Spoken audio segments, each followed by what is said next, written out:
اگر کسان کی گندم ہو جائے، اگر 2-3 سال نہیں خریدی تب بھی ان کا کوئی جرم نہیں ہے۔ آج پھر کاشتکار کا جرم ہے کہ اس کے گھروں میں چادر اور چار دیواری کا تقدس پامال ہوا ہے۔ اب بنجاباد میں دیکھیں، ہماری ایک ماں بہن کو پیرا فورس نے آ کے تھپڑ بھی مارے وہاں پہ۔ کیا یہ پورے پاکستان کی توہین نہیں ہے؟ کیا پورے پاکستان کے کاشتکاروں کی توہین نہیں ہے؟ کیا اس نہج خدا کی وہ توہین نہیں ہے؟ کیا یہ پاکستانی نہیں ہے؟ کیا یہ انسان نہیں ہے؟ کیا پاکستان کو بنانے میں ہمارے بزرگوں نے کردار ادا نہیں کیا تھا؟ کیا پاکستان کا نام نہیں رکھا گیا تھا اسلامی جمہوریہ پاکستان؟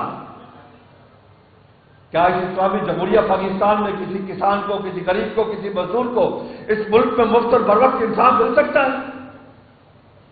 مراد کن کے لیے ہے؟ مراد یافتہ طبقے کے لیے آج بھی مراد موجود ہے۔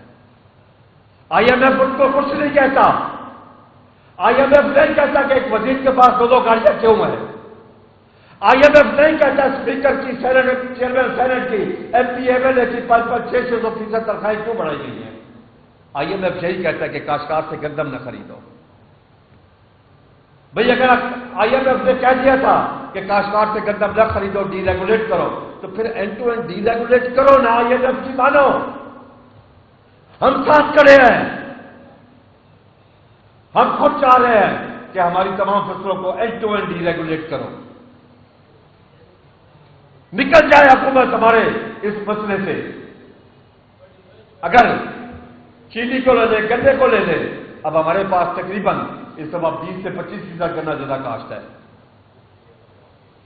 اگر حکومت اسی طرح کنٹرول کرتی ہے چینی کے اوپر حد سے، اگلے سال کون برباد ہوگا؟ کاشتکار، جس طرح 2017 میں ہوا تھا۔